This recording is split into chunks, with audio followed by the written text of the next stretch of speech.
13 h, mesdames, messieurs, et c'est l'heure de vous informer. Bonsoir, bonjour plutôt.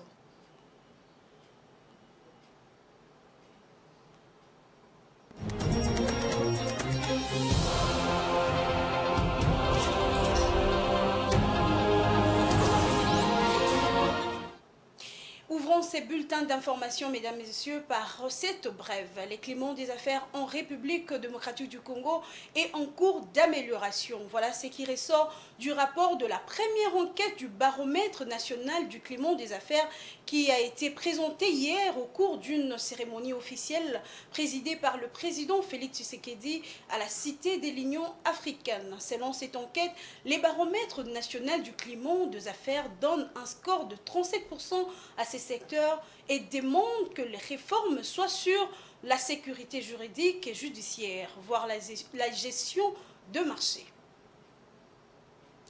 Et puis l'espace sécuritaire en République démocratique du Congo, l'Espagne espère à une cessation de l'appui du Rwanda au M23. C'est ce que déclare l'ambassadeur espagnol basé à Kinshasa, Carlos Robles Fraga. C'était à l'issue d'une audience lui accordée par le vice-premier ministre, ministre chargé de la Défense nationale, Jean-Pierre Mbemba. C'est mardi 6 juin. Suivez Carlos Robles Fraga.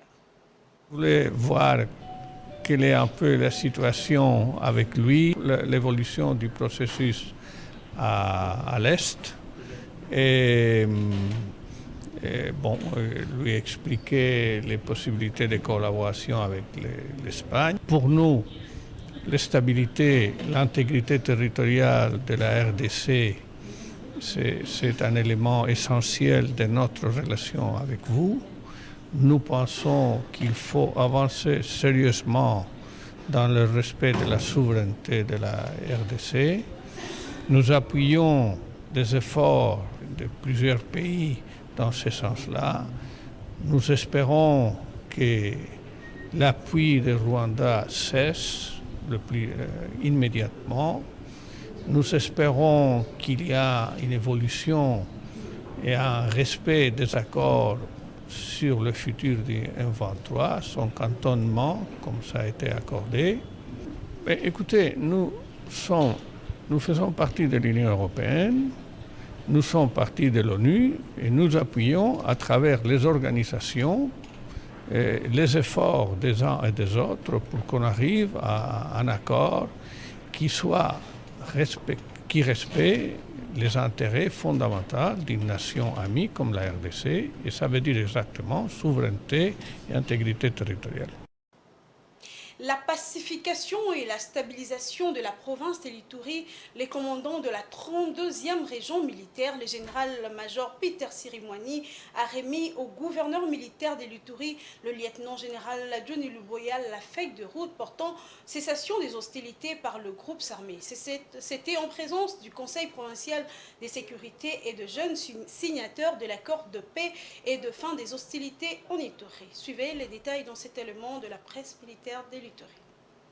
Cessez pour ceux qui s'y sont livrés toute hostilité et toute violence de le respect des instruments juridiques nationaux et internationaux. C'est une lueur d'espoir pour la pacification de l'Ituri. Après le dialogue sur la paix, la sécurité et la cohésion sociale de 4 groupes armés de l'Ituri qui a tenu ses travaux du 26 mai au 1er juin 2023 en territoire d'Aru, l'heure est à la mise en œuvre de ces protocoles d'accord de cessation des hostilités. Ce mardi, le commandant de la 32e région militaire, le général-major Peter Chirimwami, a remis cette feuille de route entre les mains du gouverneur militaire en présence du comité provincial de sécurité ainsi que ces jeunes révolutionnaires. Acteurs de la société civile, acteurs sociaux et notabilités locales tiennent au respect total de cet accord pour le développement de cette province. Je demande à tous ceux ou celles qui sont encore dans l'idéologie de vouloir rester dans la brousse, de porter encore les armes et de décimer notre population, de rejoindre ce groupe ici de volontaires. L'ère de la guerre est révolue. Nous ne croyons pas que par la guerre, on peut résoudre un problème en Ituri.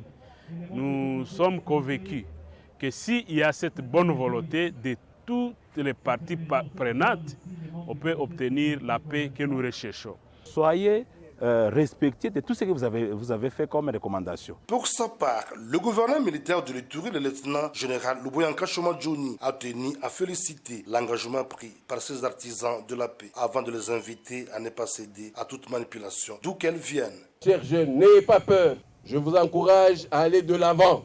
Ne suivez pas ce diable-là, ou ceux-là qui veulent jouer au petit diable. Ne les suivez pas.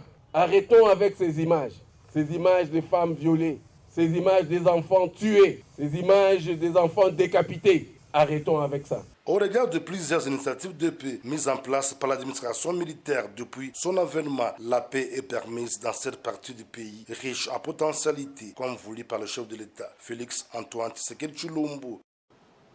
Quittons la République démocratique du Congo pour la Tunisie, où les secteurs touristiques est en constante progression depuis plusieurs mois. Les recettes du secteur ont augmenté de 57,7% sur les 5 premiers mois de 2023 pour atteindre 550 millions de dollars. D'après les données de l'Office national du tourisme, le pays a accueilli près de 3 millions de touristes entre janvier et mai 2023, soit un bond de 89% par rapport à la même période en 2022. Un rapport d'Africa News. Suivez.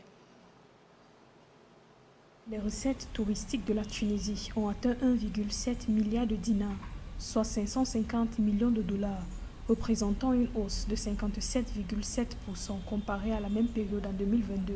D'après les données publiées par la Banque centrale de Tunisie le 2 juin 2023, les chiffres de l'Office national du tourisme tunisien montrent que sur les 5 premiers mois de 2023, le pays a accueilli près de 3 millions de touristes, ce qui représente un bond de 89% par rapport à la même période en 2022 et de 3,3% en 2019.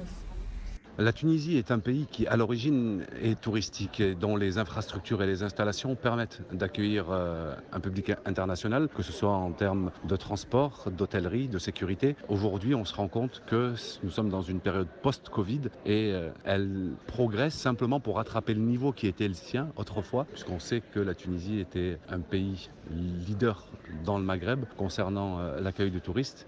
Le secteur touristique de la Tunisie se porte bien depuis plusieurs mois.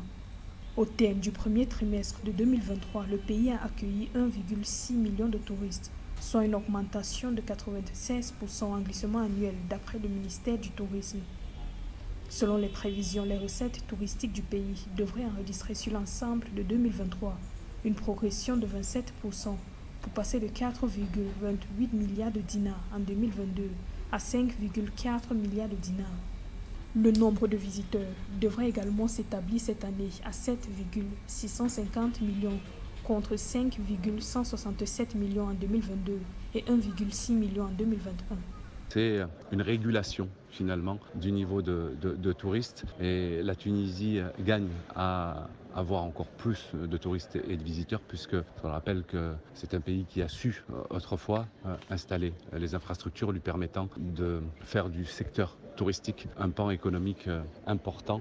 En Tunisie, le secteur du tourisme représente environ 14,2% du produit intérieur brut et emploie plus de 400 000 personnes. Notons que le pays a lancé en 2022 un projet touristique d'environ 50 millions de dollars dénommé Visite Tunisia. Ce projet qui s'étend sur 5 ans ambitionne d'accueillir 11,5 millions de touristes d'ici les 4 prochaines années et de créer 15 000 nouveaux emplois.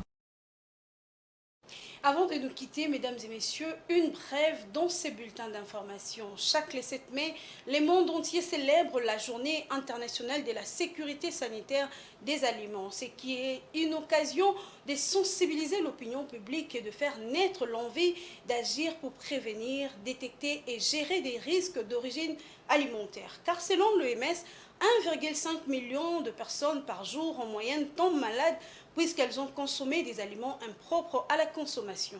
L'OMS ajoute également que 340 enfants de moins de 5 ans meurent en moyenne chaque jour de maladies d'origine alimentaire évitables. Mesdames, Messieurs, c'est par cette brève que nous mettons un point final à ces bulletins d'information. Nous vous remercions de l'avoir suivi. Portez-vous bien. La grande édition du journal interviendra à 19h30 qui vous sera présentée par Jojo Moulamba. D'ici là, portez-vous bien. Au revoir.